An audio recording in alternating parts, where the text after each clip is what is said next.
¿Qué tal? ¿Cómo está? Buen día. El día de hoy vamos a tratar de un tema que es muy importante para nosotros que vivimos o queremos vivir adecuadamente nuestra fe.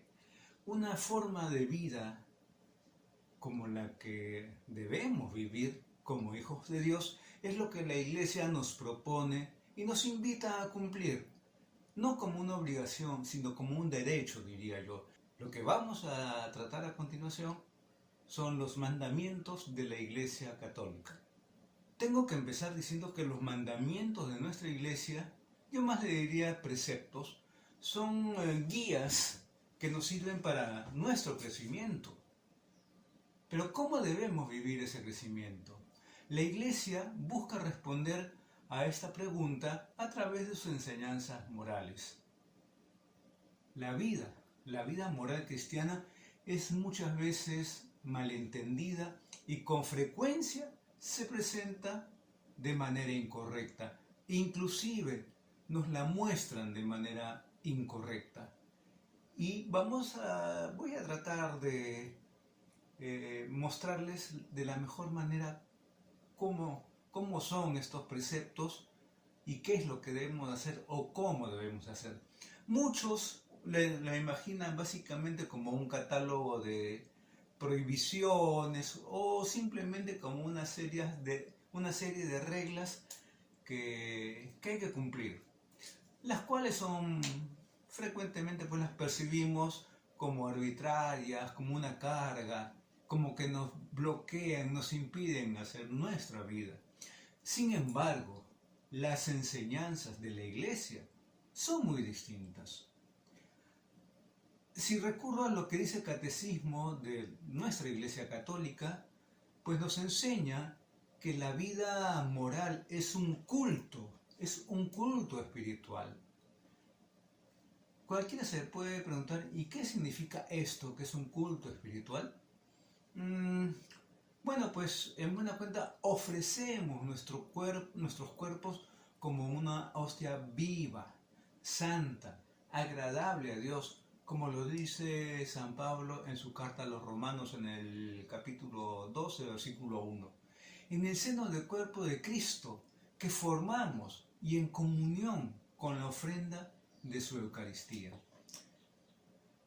En la liturgia y en la celebración de los sacramentos, plegaria y enseñanza se conjugan con la gracia de Cristo para iluminar y alimentar el obrar cristiano. La vida moral, como el conjunto de la vida cristiana, tiene su fuente y su cumbre en el sacrificio eucarístico. Y eso debemos tomarlo muy en cuenta, como hijos de Dios que somos, como católicos que somos.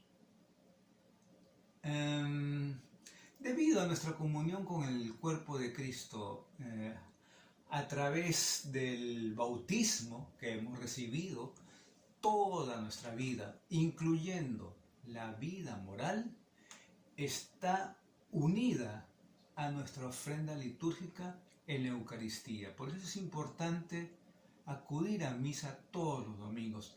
Es lo que le presentamos a Dios a través, con y en Cristo. Las enseñanzas morales de la Iglesia nos iluminan de forma que podamos distinguir cuál es la voluntad de Dios. Lo bueno, lo que es agradable, lo perfecto en su presencia, recordando palabras del mismo San Pablo en la carta a los Romanos, en el capítulo 12. La vida moral cristiana es la manera en que vivimos el plan amoroso de Dios para nosotros y le damos gloria por eso. Hay que vivirlo de esa manera. Esto no quiere decir que para el cristiano no existen reglas, leyes o preceptos, como lo menciono yo. Pero estas pues existen para guiarnos en el camino de la verdad y nos llevan a la plenitud de la vida, cosa que no tomamos en cuenta y se hace de acuerdo con la nueva ley del amor. Todos, tú y yo, somos guiados para conocer el plan de Dios para nuestra felicidad y para nuestra salvación a través de la ley escrita en nuestra naturaleza humana, la ley natural y revelada en su palabra, revelada en su palabra, esta ley natural que es nuestra, humanamente como somos. Aún cuando Cristo es el Maestro por excelencia, también le ha confiado a la Iglesia la autoridad de enseñar en temas de fe y vida moral. Jesús les dijo a los apóstoles: quien a ustedes los escucha, a mí me escucha. Eso lo podemos leer en el Evangelio de San Lucas, capítulo 10, versículo 16. La autoridad de la voz de Cristo se escucha a través de las enseñanzas del Papa y los obispos, sucesores de Pedro y los apóstoles, quienes forman el magisterio o el oficio de enseñar de la Iglesia. Es responsabilidad del magisterio de la Iglesia y en este sentido hablo del Papa y los obispos y los presbíteros, el predicar y enseñar la totalidad de la fe que debemos creer y poner en práctica en nuestra vida diaria, en nuestra vida común, cotidiana. Desafortunadamente no basta con conocer lo que es bueno para nosotros. Por experiencia sabemos que muchas veces fallamos en hacer lo que sabemos que debemos hacer. Muchas veces fallamos en hacer lo que sabemos que debemos hacer. Somos débiles y constantemente necesitamos la gracia de Dios para ayudarnos a tomar las decisiones correctas, lo que es verdaderamente bueno para nosotros. Tenemos que pedirle a Dios esa ayudita para poder tomar la decisión correcta, para vivir la vida moral en fidelidad. Los cristianos necesitamos ser nutridos, alimentados regularmente de la palabra de Dios, de la oración y la gracia de los sacramentos, que muchos dejamos de lado por indiferencia, por desinterés. Dado que la Iglesia reconoce esta conexión entre la vida moral y la gracia que proviene de la liturgia como fuente y cumbre de la vida cristiana, la Iglesia propone mandamientos específicos, lógicamente para ayudarnos, que como dije hace unos momentos, no son obligaciones, yo lo tomo como derecho, como hijos de Dios que somos. A estos, como ya les mencioné, se les conoce como los mandamientos de la Iglesia Católica, a lo que yo prefiero mencionar mejor como precepto. Los mandamientos de la Iglesia Católica se nos presentan como obligación para todos los católicos desde la Edad Media, haciendo una leve mención a algo histórico, que no es el caso en este momento, porque es toda una disertación, pero es desde la Edad Media. Su formulación y número han variado levemente a lo largo de los años. El Catecismo de la Iglesia Católica nos presenta 5 mandamientos, y eso lo leer en el Catecismo, la Iglesia Católica, en los numerales, si mal no recuerdo, 2041 al 2043. Nos recuerdan la unión entre la vida moral y la vida litúrgica. Estos 5 mandamientos de la Iglesia son también conocidos, como ya les dije, como los 5 preceptos de la Iglesia, y es importante no confundirlos, no hay que confundirse con los 10 mandamientos o los 7 sacramentos. Son distintos, y es lo que en esta ocasión voy a enseñar, o hacer recordar, ¿no? Pero, ¿por qué la Iglesia, de repente, cualquiera se pregunta, ¿por qué la Iglesia añade 5 mandamientos más a los que ya existen? O sea, mencionando los 10 mandamientos, ¿no?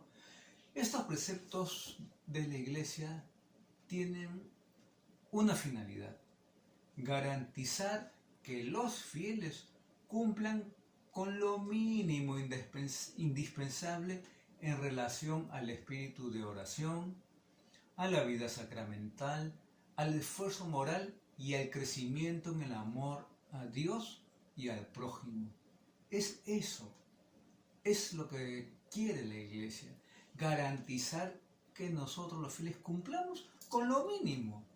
Voy a reiterar lo indispensable en relación al espíritu de oración, a la vida sacramental, al esfuerzo moral y al crecimiento en el amor a Dios y al prójimo. Lo he repetido para que no se olvide. Los mandamientos de la Iglesia son una muestra de cariño. Al dictar estas normas, lo que pretende la Iglesia es ayudarnos a cumplir los 10 mandamientos de la ley de Dios. Estas, vamos a decirle así, por poner el término, obligaciones del cristiano, garantizan convenientemente el camino de la salvación. Eso es un hecho sin dudarlo. Garantizan convenientemente el camino de la salvación. Pues bien, ahora vamos a conocer, vamos a decir, la lista de esos 5 mandamientos de la Iglesia. El primero, a ver si se cumple o no se cumple, una pregunta, ¿no? Oír misa entera los domingos y fiestas de guardar. Los domingos y fiestas de guardar. Los católicos tenemos la obligación, yo digo el derecho, de acudir a misa todos los domingos. Este mandamiento de la Iglesia está muy relacionado con el tercer mandamiento de la ley de Dios. ¿Cuál es? Podemos recordarlo: santificar las fiestas. A la misa dominical se le añaden algunas fiestas que establece cada diócesis y que se suele referir lógicamente al patrono de la región, de la ciudad. Estos días son lo que se le llaman las fiestas de guardar, también conocidas como días de precepto, en las que nosotros los católicos tenemos que asistir, debemos asistir. En este caso, por ejemplo, para nosotros, si hablamos de manera particular del Perú, pues a Santa Rosita Lima el 30 de agosto, o en noviembre para Martín, ¿no? Para San Martín, tomando en cuenta, por ejemplo, también el 29 de junio, San Pedro y San Pablo. ¿Cuántos vamos? El 8 de diciembre, Inmaculada Concepción, por poner algunos ejemplos, ¿no? A ver, voy a mencionar de alguna manera, o recordar cuáles son las del Perú. A ver, en enero tenemos, y el 1 de enero, cuando estamos en plena fiesta o cayendo de la fiesta de Año Nuevo, el 1 de enero se celebra a Santa María, Madre de Dios. El 6 de enero es la Epifanía del Señor, lo que nosotros llamamos lo de los Reyes Magos, ¿no es cierto? El 29 de junio es San Pedro y San Pablo. El 30 de agosto, Santa Rosita de Lima. El 1 de noviembre, Todos los Santos. Esas son fiestas que están marcadas en rojo. No voy a mencionar lo de Martín porque no está marcado en rojo, ¿no? Pero el 1 de noviembre, Todos los Santos. El 8 de diciembre, la Inmaculada Concepción de la Virgen. El 25 de diciembre, lógicamente, la Natividad del Señor. Y considerando, lógicamente, los días de Semana Santa que se cumplen, ¿no? Y hay que ir, hay que asistir. Domingo de Ramos, Jueves Santo, Viernes de la Pasión del Señor, Sábado de Gloria, que es importantísimo, es bello, y el Domingo de Resurrección. Eso en cuanto al primer mandamiento de la Iglesia, asistir a misa los domingos, fiestas de guardar.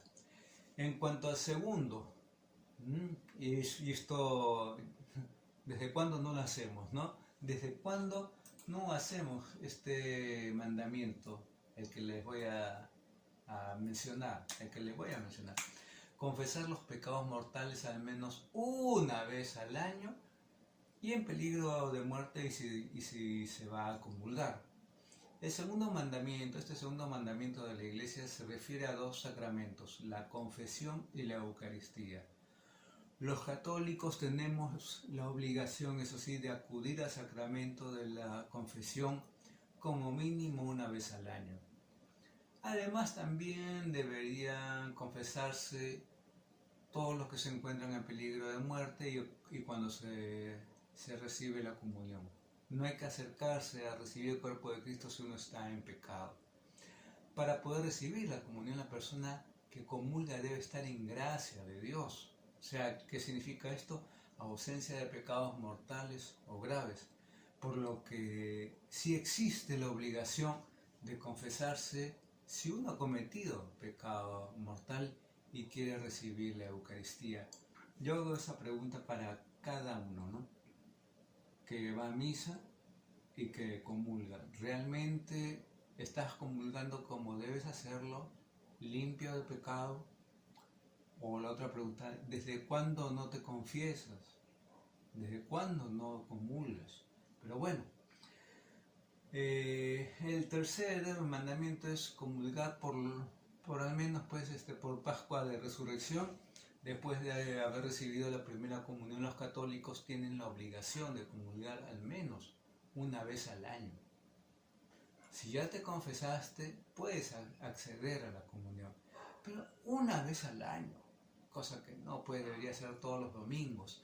El periodo en el que la Iglesia manda a los fieles recibir la comunión es al menos una vez por Pascua de Resurrección. O sea, durante los 50 días de duración del tiempo pascual. Luego de la Pascua de Resurrección hay lo que se llama el tiempo de Pascua, que dura 50 días, al menos en ese tiempo, ¿no? que tenemos desde el domingo de Pascua de Resurrección del Señor hasta lo que es la fiesta del Pentecostés. Todo ese periodo se le denomina en la liturgia el tiempo de Pascua. Ese es el tercer mandamiento que tenemos nosotros los católicos. El cuarto, también vamos a ver si se cumple o no, ayunar y abstenerse de carne cuando lo manda la Iglesia. Ayuno y abstinencia son dos conceptos que suelen ir juntos, pero tienen significados distintos. ¿En qué consiste el ayuno? En realizar una única comida al día y comer poco en el desayuno y la cena, evitando lógicamente la carne, todo lo que es carne roja. En cambio, la diferencia del ayuno, la abstinencia, consiste en no realizar cosas que de repente son gustos excesivos, ¿no? Eso hay que tomar en cuenta. Ayuno, abstinencia. O si tú eres de estar metido jugando tal o cual cosa, pues déjalo, al menos se pide los viernes. Hay 2 días en que el ayuno y abstinencia tiene una especial importancia, y es el miércoles de ceniza, cuando se inicia el tiempo de Cuaresma, y el Viernes Santo, que es el el día donde nosotros recordamos la pasión del Señor, la pasión y muerte del Señor. La Iglesia indica que hay que vivirla todos los viernes del año, si es lo posible, pero puede sustituirse por prácticas también de piedad, ¿no? Obras de misericordia u otras formas de, vamos a decirlo así, de penitencia. Esto es en cuanto a este mandamiento, ayuno y abstinencia. De hecho, el Papa Francisco, por ejemplo, suele acudir todos los viernes a realizar una obra de misericordia, siguiendo las enseñanzas de la Iglesia. Y esto lo hace el Papa Francisco todos los viernes. Y es algo que deberíamos hacer todos nosotros, ¿verdad? Tomar el día viernes para realizar alguna obra de caridad. Para profundizar en este asunto, se puede consultar realmente los puntos del Código de Derecho Canónico que se refieren a este precepto de la Iglesia, ¿no? Y para mencionar esta partecita del derecho, hablando del derecho canónico, el derecho canónico son las leyes por las cuales se rige la Iglesia como institución. Vamos al quinto mandamiento. ¿Cuál es? Es ayudar a la Iglesia en sus necesidades. Para comprender qué significa ayudar a la Iglesia en sus necesidades, podemos hacer referencia también al Catecismo de la Iglesia Católica, concretamente al punto 222. El Catecismo de la Iglesia Católica, en su punto 222, dice lo siguiente: los fieles, todos nosotros, tienen el deber de ayudar a la Iglesia en sus necesidades, de modo que disponga de lo necesario para el culto divino, las obras de apostolado y de caridad y el conveniente sustento de los ministros. Eso lo menciona el Catecismo de la Iglesia Católica en su punto o numeral 222. Podemos leerlo. Continúa en el 222 con lo siguiente: tienen también el deber, nosotros los fieles, de promover la justicia social, así como, recordando el precepto del Señor, ayudar a los pobres con sus propios bienes. Estos son los 5 mandamientos de nuestra Iglesia Católica a recordar. ¿Cuál es el primero? Al menos asistir los domingos y fiestas de guardar. El segundo, confesarse al menos una vez al año. El tercero, comulgar al menos una vez al año. El cuarto, el ayuno y la abstinencia. Y el quinto, ayudar a la Iglesia en sus necesidades. En esta oportunidad vamos a tratar sobre el tema de las notas de la Iglesia. Es muy importante que nosotros los católicos conozcamos para reforzar lo que tenemos como vida de fe en nuestra Iglesia Católica. La fórmula del credo que repetimos los cristianos cada domingo durante la asamblea de la misa recita: creo en la Iglesia que es una, santa, católica y apostólica. A estos adjetivos que caracterizan a la Iglesia los llamamos notas de la Iglesia. Estas características son las notas peculiares que tiene la verdadera Iglesia fundada por Jesucristo.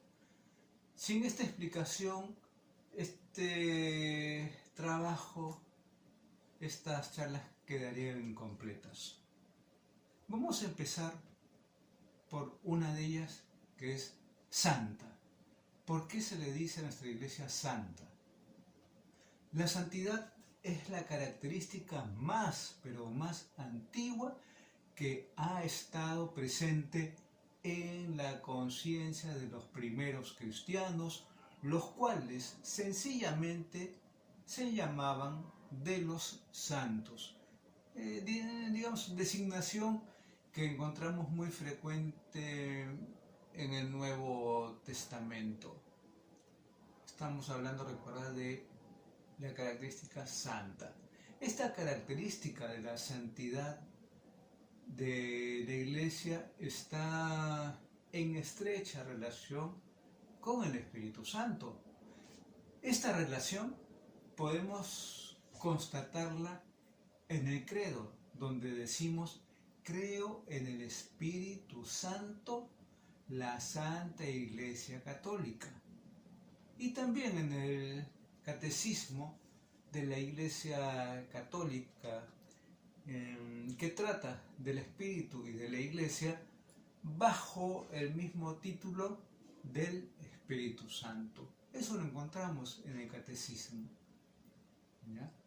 Entonces, si seguimos hablando de esta característica de nuestra Iglesia santa, tendría que decir que esta categoría es tan, pero tan original en la Iglesia, es quizás la más controvertida, es quizás la más controvertida.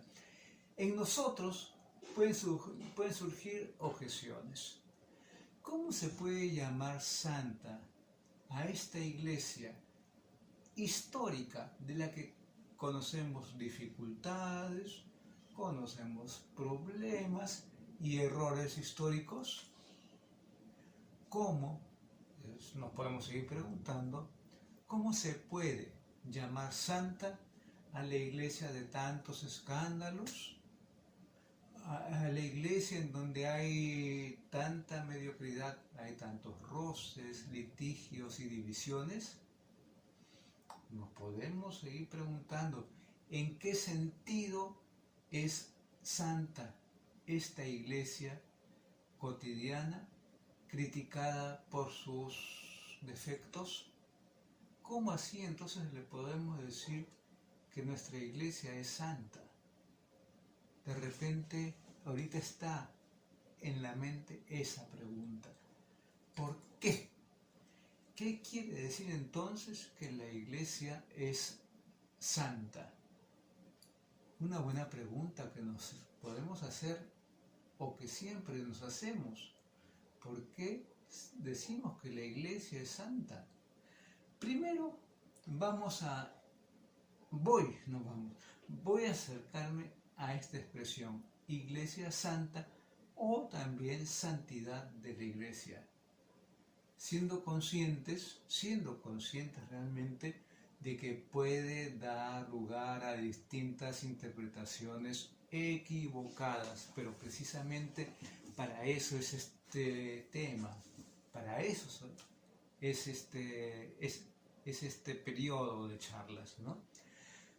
Podemos subrayar en concreto 3 de estas interpretaciones erróneas de la santidad de la Iglesia. Vamos a mencionar 3. En la primera, las interpretaciones que provienen de tomar a la ligera el término. Algunos pasan por encima de la expresión, la santidad de la Iglesia, sosteniendo que se trata de una fórmula o de un modo de hablar. Por tanto, el adjetivo santo no hay que tomarlo en serio con toda su fuerza. Esa es una de las primeras interpretaciones erróneas. No hay que tomarlo en serio con toda su fuerza. Esa es la primera interpretación errónea. Una segunda interpretación que es errónea es la que toman el término de una forma rígida, ya no a la ligera, sino de una forma rígida. Hay otros que, por el contrario, como menciono, toman rígidamente este adjetivo y afirman que la iglesia es solo la de los puros, de los santos, de quienes son, vamos a decir así, coherentes con el Evangelio al 100%, y quien no es puro viene separado. Esta es una postura, voy a decirlo así, sectaria, porque no podemos excluir de la iglesia a los cristianos que no son totalmente conscientes o plenamente coherentes. Esta segunda interpretación es contraria a la primera, mientras que una es la ligera, pues esta es una interpretación que se toma a la santidad de una manera muy, pero muy rígida. Y si hablamos de la tercera interpretación errónea en cuanto a la iglesia es santa, ¿no? Hay quienes toman el término como un puro ideal escatológico. Un tercer modo equivocado de entender la santidad de la iglesia es precisamente quien examina esta santidad como un ideal escatológico. Esto es que se realiza en la otra vida. La iglesia será santa pues en el cielo, ¿no? Esa es una tercera interpretación errónea. Pues bueno, después de este breve acercamiento a los posibles errores de interpretación, voy a aproximarme un poco a lo que queremos decir los cristianos cuando hablamos de la santidad de la iglesia. ¿Cuándo o por qué se habla entonces de la santidad de la iglesia? Y a esas tres interpretaciones erróneas voy a hablar de tres significados de la santidad de la iglesia. Voy a contraponer esas tres falsas o erróneas interpretaciones de santidad de la iglesia con lo que voy a decir a continuación. En primer lugar, la iglesia santa significa iglesia de pecadores, nosotros seres humanos, llamados a la santidad. La iglesia santa acoge a los pecadores, está abierta a los apartados, llama a todos con firmeza y con dulzura, así, con firmeza y con dulzura, con gradualidad a la conversión. Este es el modo de expresarse que tiene la iglesia. Así se excluye el sectarismo de una iglesia solamente de puros. La iglesia es una iglesia de pecadores llamados a la santidad, o sea, no hay que poner pretextos. La siguiente manera, el segundo punto. La iglesia santa quiere decir en consecuencia que ha sido santificada por Jesús, y a la vez tiene el poder de santificar. En la iglesia hay personas, ministerios, instituciones, palabras, gestos, sacramentos que administran la gracia del Espíritu Santo acercándonos a Dios. Un fruto de la iglesia que santifica son los santos, que son los que caminan y se han dejado santificar por la acción del Espíritu Santo en sus vidas. Es una iglesia santificada por Jesús y a la vez tiene el poder de santificar. Reitero eso, ¿no? Y un tercer significado, al que le estoy dando en contra de esas interpretaciones erróneas, un tercer significado de la iglesia santa es que la iglesia está hecha de santos y pecadores. La iglesia es una gran familia y el lugar en el que todos somos unos para otros. También cuando fallamos, sabemos que hay otros que oran por nosotros.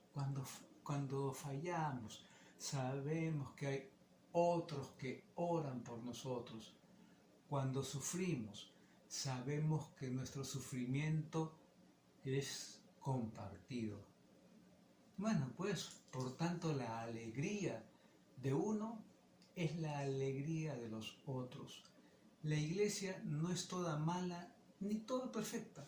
No es ni todo mala, ni todo perfecta, sino que está compuesta de personas que quieren llegar a ser santos.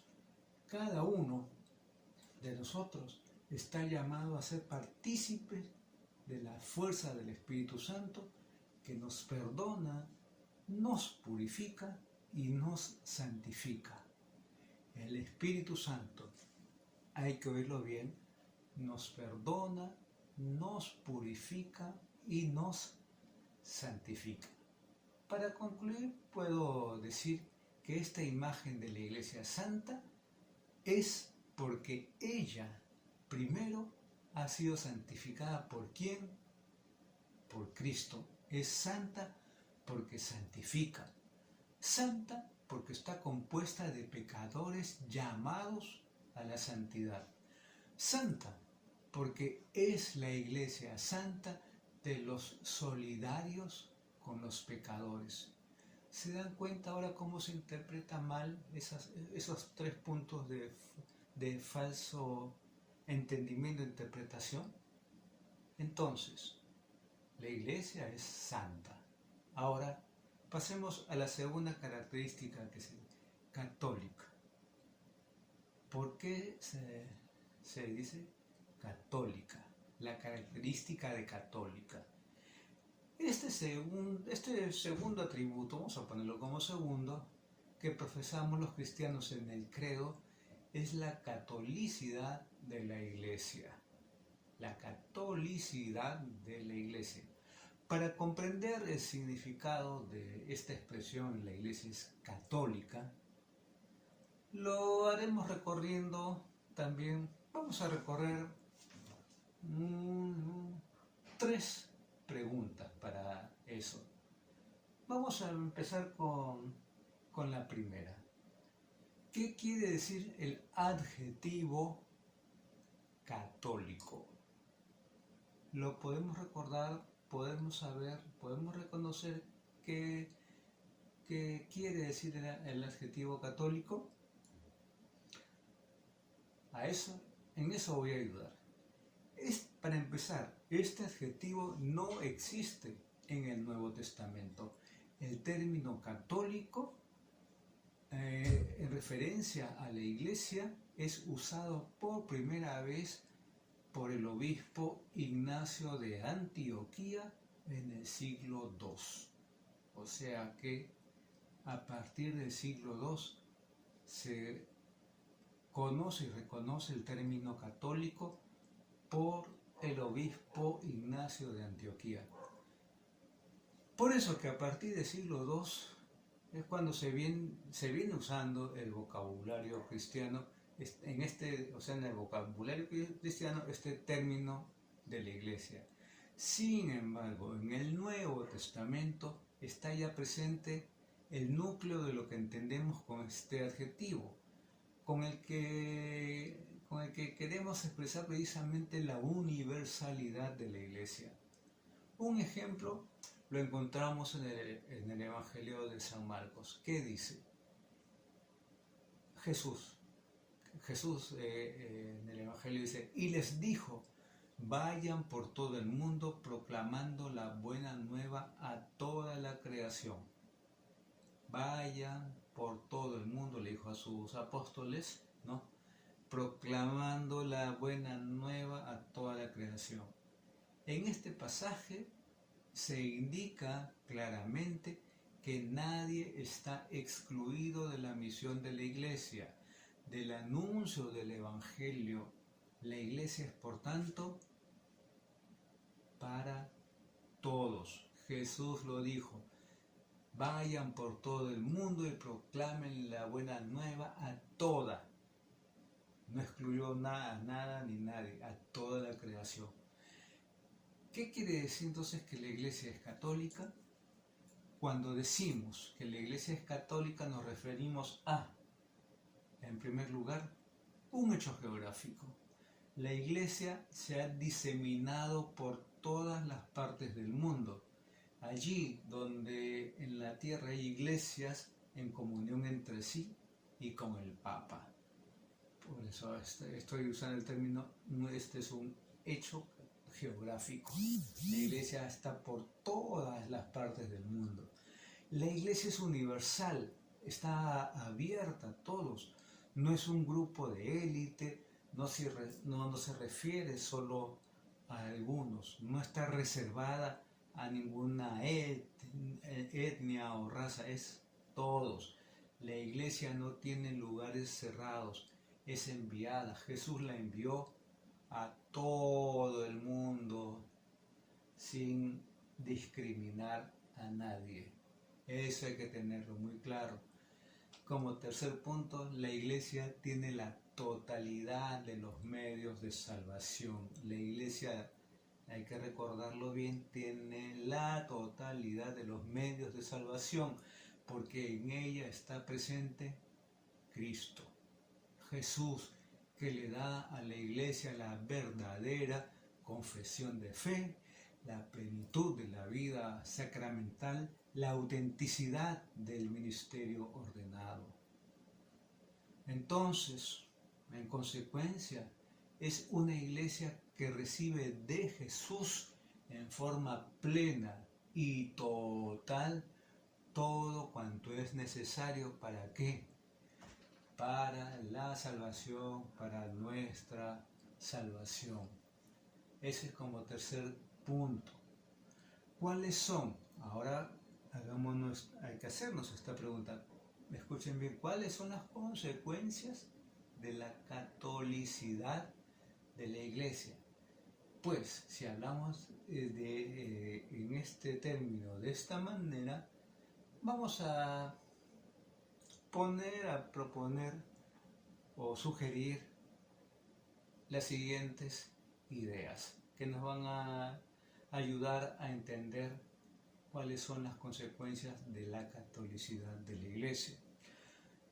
Algunas de ellas que son difíciles de catalogar, estoy hablando de las consecuencias, podríamos expresarlas en dos. A ver, ¿cuál es la primera de estas? La iglesia se encuentra visiblemente en todas las diócesis que están en comunión con el Papa y entre sí. Y está también presente en las, vamos a decir así, porciones pequeñas, como en la parroquia. Estamos hablando así, ¿no? La iglesia se encuentra visiblemente en todas las diócesis que están en comunión con el Papa y entre sí, estoy repitiendo, y está también presente en las porciones pequeñas, como en la parroquia. Como segundo punto, la iglesia es misionera. Es enviada por Jesús en misión. ¿Qué es lo que dijo Jesús? Vayan y hagan discípulos de todos los pueblos y prediquen el Evangelio a todas las gentes. Eso lo encontramos en el Evangelio de San Mateo, capítulo 28, versículo 19, San Marcos, capítulo 16, versículos 15 y 16, San Lucas, capítulo 24, versículo 47. La iglesia es, por tanto, consecuente al mandato de Jesús y tiene la misión de transmitir el amor de Dios a todos los hombres, a los cuales quiere hacer a todos los hombres partícipes de la alegría de la resurrección de Jesús, la alegría de la esperanza de la vida eterna. Esto es los puntos que yo menciono para que se pueda tener en claro cuando se habla de santa, católica. Ahora vamos a apostólica. ¿Por qué en el credo decimos también que es una, santa, católica y apostólica? Estoy dejando una para el final por una razón. ¿Por qué la iglesia es una? Lo vamos a saber luego de hablar de apostólica. Si se habla del término apostólica, es claro que el término apostólica tiene una relación con los apóstoles. Esta es una palabra que proviene del griego apostolos, que quiere decir mandado, enviado. Y por lo tanto, los apóstoles son los mandados y enviados por Jesús. Estamos hablando, lógicamente, de los primeros 12. Hay que contarlo a Judas porque Judas, antes de la traición, él andaba con los 11 apóstoles, ¿no? Bueno, podemos decir que la iglesia apostólica se siente sólidamente implantada sobre los orígenes apostólicos y ella se reúne en torno a sus raíces apostólicas cuando lee las memorias de los apóstoles, los evangelios, y ora al modo de los apóstoles, en comunión con los sucesores de Pedro.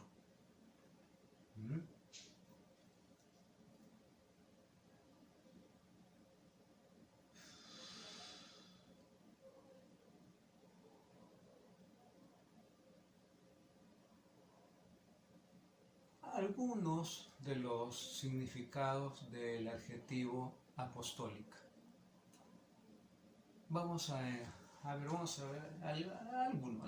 algo pequeño del significado del adjetivo apostólico. En primer lugar, o en primer término, la iglesia apostólica quiere decir ante todo fundada sobre los apóstoles. Iglesia que se siente proveniente, originada por la predicación apostólica. Esta apostolicidad era vivida por las iglesias primitivas en el mundo mediterráneo. La iglesia de Roma se llamaba Iglesia de Pedro y Pablo, por ejemplo. Así era. La de Antioquía, la de Pedro. La de Éfeso, la de Juan. La iglesia de la India meridional, la del apóstol Tomás. Se me está secando la garganta un poco. Vamos a repetir, esta apostolicidad está vivida por las iglesias primitivas, ¿no? La iglesia de Roma se llamaba Iglesia de Pedro y Pablo, lo repito, la de Antioquía, la de Pedro, la de Éfeso, la de Juan, la iglesia de la India meridional, la del apóstol Tomás. En segundo término, la iglesia es apostólica porque custodia la enseñanza de los apóstoles, que quiere decir que guarda la doctrina transmitida por Jesús a los 12.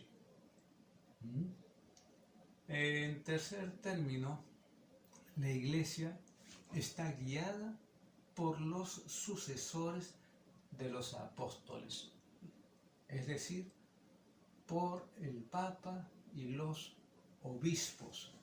Las iglesias locales están en comunión con un obispo. La diócesis de Callao, la diócesis de Lima, ¿no? La diócesis de Arequipa, la diócesis de Piura, bueno, etc. Las iglesias locales están en comunión con un obispo que es el sucesor de los apóstoles por la imposición de las manos. Eso se ve en lo que es la ordenación sacerdotal. Y como un cuarto punto, la iglesia se siente enviada por el mismo mandato misionero dado por Jesús a los apóstoles. Vayan y prediquen, vayan por todo el mundo, le dice a los apóstoles. Y lógicamente los apóstoles llevan el mensaje de Jesús. Ahora vamos a la otra característica. ¿Por qué se dice que la iglesia es una? Para empezar, tengo que decir que esta característica de una la pongo al final por un motivo. La característica de una se toma como decisión después de Santa, históricamente hablando. ¿Cuál es el origen de la designación la iglesia es una? Para esto quiero mencionar que las fórmulas más antiguas de la fe no hacían referencias específicas a la unidad. Voy a poner claro por qué estoy diciendo una al final, ¿no? Por ejemplo, el credo del Concilio de Nicea del año 325 simplemente dice: creo en el Espíritu Santo, y con tal expresión comprende toda la obra del Espíritu. La designación de la Iglesia como santa aparece en textos antes que la de una. A partir del Concilio de Constantinopla del año 381, voy a decirlo así, viene codificada la expresión cuádruple que ha llegado hasta nosotros. Estoy hablando del año 381 en el Concilio de Constantinopla. Ahí, desde esa vez, se dice: creo en una santa, católica y apostólica. Por eso, desde ahí se menciona este adjetivo característica de la Iglesia. La determinación una ha entrado en el credo en el siglo IV, pero ¿por qué tan tarde? Uno se puede preguntar ¿por qué tan tarde? Porque al principio era obvio, ¿no? Era completamente obvio. No se creía necesario subrayar ese término de una. Cuando grupos distintos pretendían ser la Iglesia de Cristo, ahí sí nació la necesidad de proclamar que la Iglesia de Cristo es una sola. Recuerdo las palabras en el Evangelio, ¿no? Lo que le dice Jesús a Pedro: sobre ti edificaré mi iglesia. No dice mis iglesias, sino dice mi iglesia.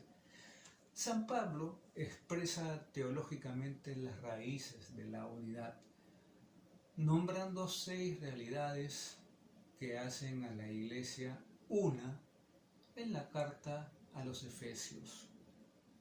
Cuando Pablo menciona a los Efesios, ¿no?, en su carta, lo siguiente: yo, el prisionero por el Señor, les exhorto a proceder como pide su vocación, con toda humildad y modestia, con paciencia, soportándose unos a otros con amor, esforzándose por mantener la unidad del Espíritu con el vínculo de la paz.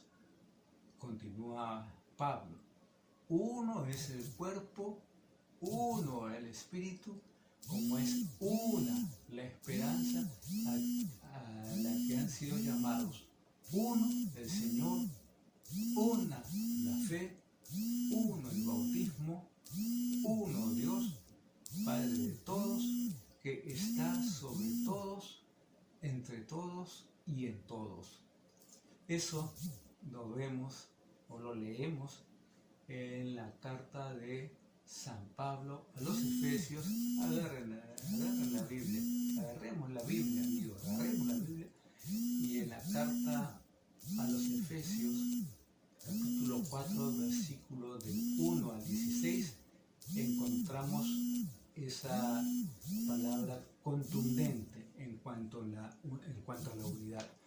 Un solo cuerpo, el cuerpo de Cristo, que recibimos en la Eucaristía y que nos hace una sola cosa, nos entrega el cuerpo de la Iglesia, que es una sola cosa con Jesús, un solo Espíritu. el Espíritu de Jesús que ha hecho nacer a la iglesia. Una sola la esperanza. Todos, absolutamente todos, tenemos como meta la vida eterna. Una sola la fe, la profesión de que Cristo ha resucitado. Un solo bautismo en el cual todos somos bautizados, un solo Dios y Padre de todos. Estas 6 realidades son los fundamentos de la unidad de la iglesia. Creo que con eso aclaro esa pregunta, ¿por qué se le dice una a la iglesia? La característica entonces de la unidad expresa completamente que la iglesia, siendo para todos los pueblos, es una sola. Por tanto, no encontramos una iglesia para los europeos, una para los chinos, una para los australianos, una para los peruanos, una para los norteamericanos, sino que es la misma iglesia en cualquier parte, gracias a la comunión profunda con el Papa, sucesor de Pedro. Por eso que se dice que la iglesia es una, y creo que con esto dejo en claro el término o característica de unidad de la iglesia. Recordemos, una, santa, católica, apostólica. Adicionalmente, la característica de romana, por algo muy simple, la iglesia se inicia en Roma. La base de la iglesia inicia en Roma con San Pedro. Las características, entonces, las notas de la iglesia son una, santa, católica, apostólica y lógicamente romana, porque ahí inicia con Pedro, con San Pedro. Recordemos entonces, lo reitero, las notas de la iglesia. La iglesia es una, santa, católica, apostólica, adicionalmente romana. Pero esas 4 características iniciales están incluidas en el credo que nosotros profesamos todos los domingos en las misas. Este ha sido el tema que corresponde a las notas de la iglesia.